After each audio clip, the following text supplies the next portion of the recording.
This is an episode of the Vet Podcast that should have been easy to record. But no. What with false starts, connection issues, re-records, and COVID infection, there were, let's say, a few issues. Anyway, we got there in the end. In this episode of the Vet Podcast, I chat with Dr Kelly Diehl from the Morris Animal Foundation about some of their latest studies. Going across a border, because it could make us look like drug dealers, like we're funding drug studies. That was one of the issues we had.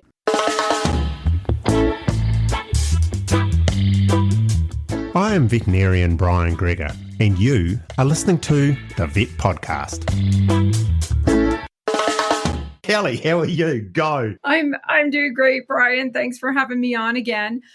It's great to have you back again. Before we go any further, can I just get you to give a quick overview again of the Morris Animal Foundation? We've been around 75 years. We're celebrating our 75th anniversary this year, and we fund animal health projects around the world. We fund studies focused on dogs, cats, wildlife, and equids, and we've done a few llamas and alpacas as well. So, what is new and exciting in the world of the Morris Animal Foundation?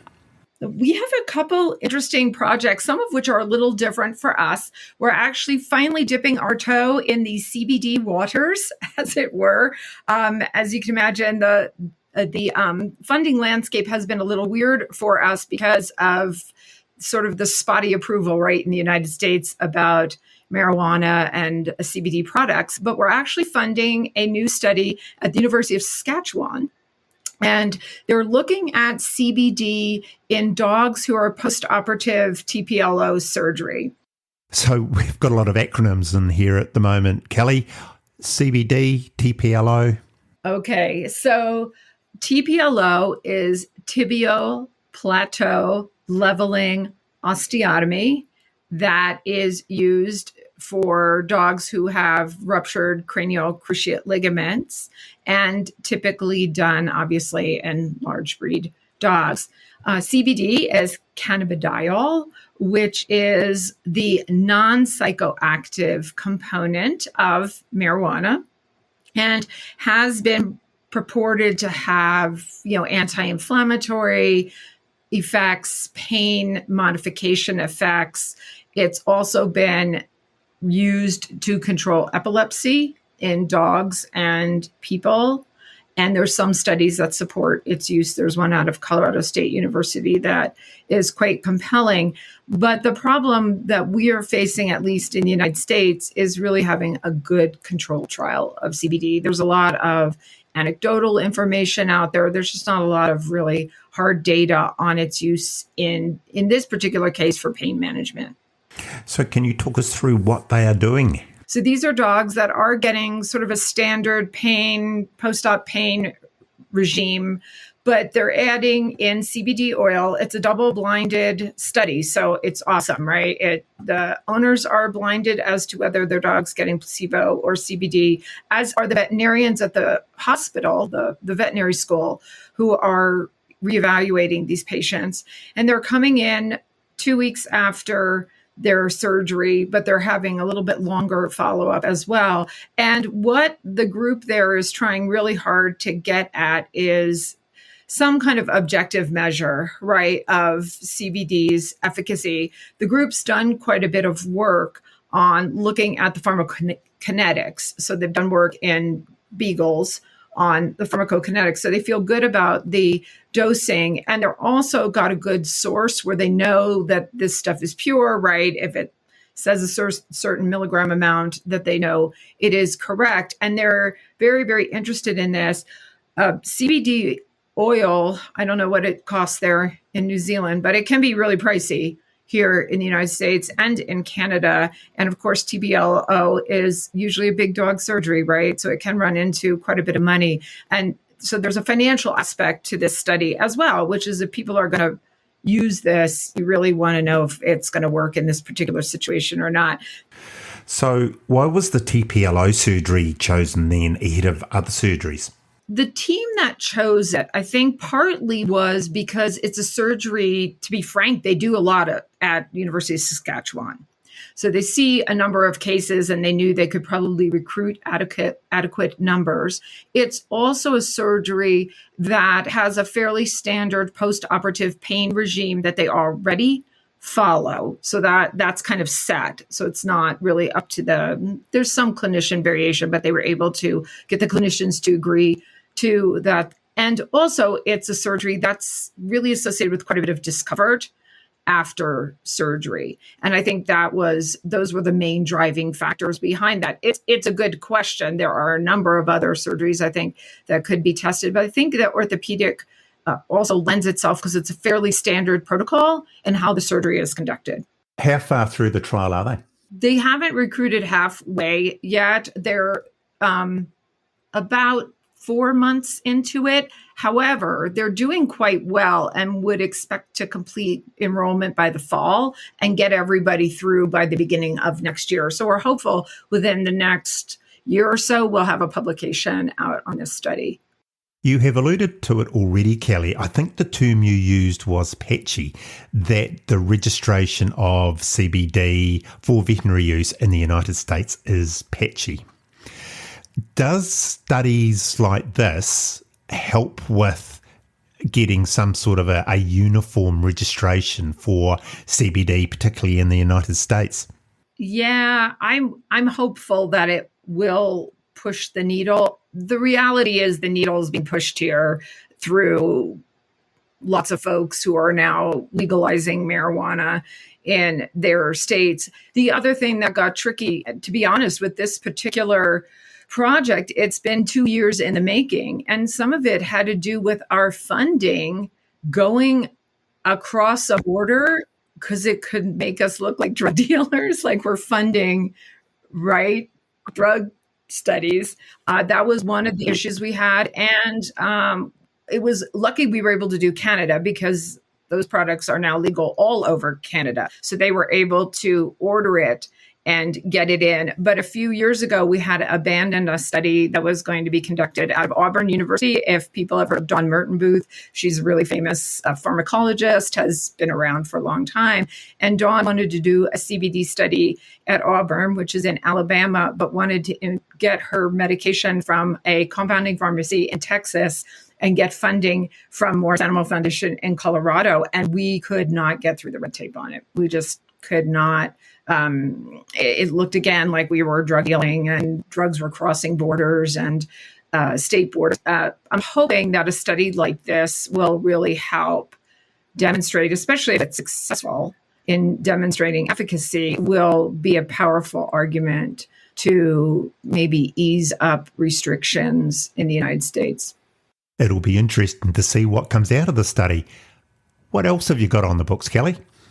We have another study that's a little different for us. This is going to be for cats. Many years ago, we funded some work that on conformation of shelter caging for cats to look at ways to decrease stress, which of course we all know helps decrease some of the infectious diseases and problems we see in cats, namely respiratory infections, right? We know they're stress related. And we did some of that work, which resulted in, if you've seen the cages that have tubes between them and sometimes a conformation where they're more upright, those are really successful in helping decrease stress. And we were approached by one of our local shelters where they wanted to do a study looking at something called a cat den, right? Basically, it's just a fancy tube. There is a company that makes these things called cat dens, but you get the idea, right? A hiding place, essentially. And we have partnered with the Every Cat Health Foundation, which used to be Winn Feline, WINN, for those folks who know them. And so it's an interesting partnership for us. It's Every Cat Health, us, and the Denver Dumb Friends League, which is a really, really giant, well-known animal shelter near us. When we're looking at whether the addition of these cat dens decreases, first of all, stress levels, other measurements of health, but also something that the shelter staff were interested in is they also noted that a stressed cat is more likely to have some behavioral issues, particularly biting and scratching the staff members when they try to go in and work with these cats. So we're doing a study where we're placing these. We've recruited a lot of cats already at the shelter. And this study, because of course we're entering, I don't know if you guys have kitten season in New Zealand, but we tend to see in our springtime and early summer a lot more young cats and kittens end up in our shelters. These cat dens are now in place, and this study we think will be done within the next 4, 5, 6 months. They just have so many cats coming in right now that they're able to put these shelters in, and so they're monitoring parameters of health as well as behavior in these cats. This is a shelter that does a lot of behavior assessments in both dogs and cats prior to adoption. They have behaviorists on staff. So we're confident they can do a really great job in assessing how these cats, not only their objective measures of health, but their behavior. It's a really simple intervention that could have big implications for cat adoption rates. Unfortunately, in the United States, even though there's a trend toward no-kill shelters, we still have plenty of shelters that euthanize cats and dogs. And unfortunately, we know that cats with behavior issues, right, as well as health problems, are less likely to be adopted. They can turn into chronic respiratory cats that are ultimately, sadly, euthanized. And we're really optimistic and excited about this study. It's a little bit different, again, for us as a foundation. This was a commission study, and we did this as a partnership with these other two organizations. When we were chatting prior to the interview, you mentioned a study that you were involved in, which was looking at the health of support dogs, which were helping, I think you said particularly veterans with post-traumatic stress disorder. It's an interesting study, this new one that we're doing with the University of Denver. It's looking at the effect of being a support dog for veterans with PTSD on the support dogs themselves. So anyway, this study, we're working, as I mentioned, with the University of Denver School of Social Work, and they're enrolling right now, they're aiming for 50 veterans who have been diagnosed with PTSD and have a support dog. And on the veterans end, they are looking at measures of stress, but they're looking at similar measures of stress in the support dogs that they're assigned.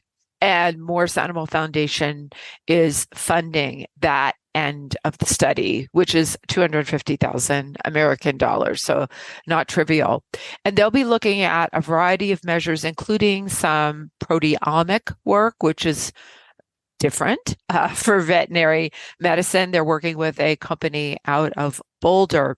The same company will be measuring similar proteomics in the veterans themselves. Interestingly, they're looking to enroll male veterans, and because it appears that men have slightly different markers of stress than women, which is, again, really interesting. I think a lot of us realize that PTSD doesn't have to affect just veterans. We know that people who have been victims of a violent crime, who have experienced some kind of real upheaval or tragedy in their life, can also suffer from PTSD. This will be the first study of its kind. The group at University of Denver will be expanding. But I think what we're seeing at the foundation in the last few years are several studies aimed at looking at the effect of being a support dog or horse. We're actually doing a study right now and looking at horses as well that participate as support animals. Just what the effect is on these individuals. I think everyone can agree, there's lots of literature out there that having a support animal is very important for the well-being and mental health of the people who engage in these activities, but the question remains what the effect is on animals. So we're really excited about this one. It's going to take a couple of years, as you can imagine, between the recruitment phase and following these animals and their human companions for at least a year, and then assessing.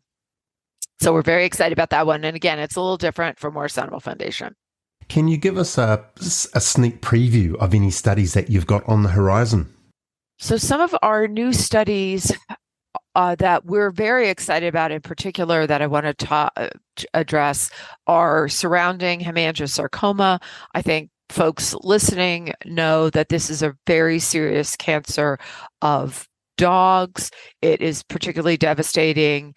It can strike without warning. It's typically internal, so there's often no outward manifestations that we might see, for example, with a lump or bump, with a skin tumor, or lymphoma, or some of the other cancers we see. It is a disease that we're particularly interested in at the foundation because in our Golden Retriever Lifetime Study, which is at its heart a cancer risk factor study, we are seeing an inordinate number of haemangiosarcoma in our cohort. In fact, it's accounting for 70% of the cancer diagnosed in our cohort, which surprised us. I mean, I think we all realize that golden retrievers seem to have a predisposition toward developing haemangiosarcoma, but we expected lymphoma, to be honest with you, to be the number one cancer that we saw in our cohort. We were not expecting haemangiosarcoma to be quite so prevalent, though again, we certainly expected it. Because of this, we decided as a foundation to make this a priority for funding. Typically, when we use or promote our Golden Retriever Lifetime Study samples, and that could be biologic samples or data, we'll give that away for free, but we ask the researchers to provide their own funding. In this initiative, we are looking at multi-million-dollar, multi-year studies that we will be funding focused on haemangiosarcoma. We are trying to entice researchers to use our Golden Retriever Lifetime Study samples by providing finances, but we're accepting proposals from all different research groups. We're actually also partnering or potentially partnering and accepting proposals from corporate companies. We have several startup companies that are looking at all kinds of things from liquid biopsy to genotyping of tumors, and we may work with them as well. This initiative, we just closed our first round for calls for proposals. We have, I think, about $1 million so far that we'll commit to this, but we're, like I said, multi-million-dollar is what we're looking at over several years. We will announce the first round of proposals, who made it through and accepted for funding, probably sometime in July or August. We have our review coming up in June. And what I can see from the outset, as far as looking at the proposals from a high level, lots of folks, no surprise, are looking at early diagnostic tests. Is there a way to look at a dog's blood sample before these things grow? A lot of folks are looking at the genetics of the tumors themselves, some with an eye toward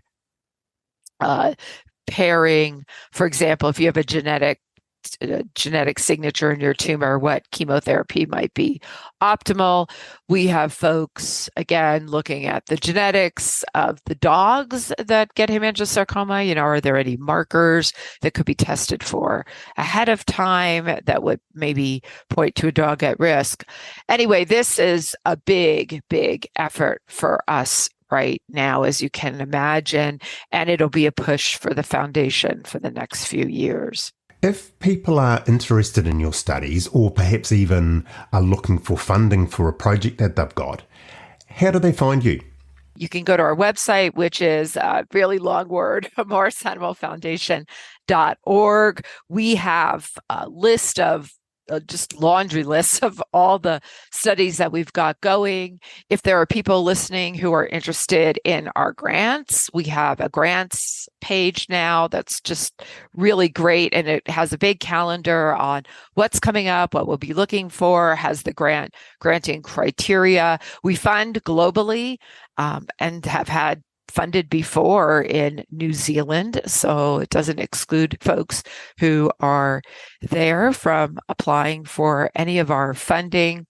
You could also check out some of our other funding buckets. We do cats, we do horses, as I mentioned earlier. We've done donkeys, mules, llamas, alpacas, and all manner of wildlife. I think a lot of folks don't know that we do wildlife studies, but we do as well. And yeah, I would encourage folks to go there. We also have podcasts, blogs, geared toward all levels, from veterinarians to veterinary technicians and students to the lay public.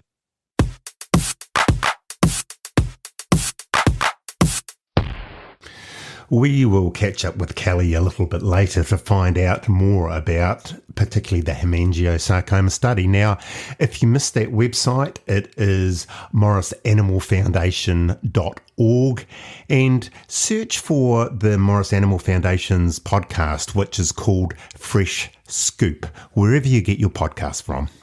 Thanks once again for listening to the Vet Podcast. And that's it for another episode of the Vet Podcast.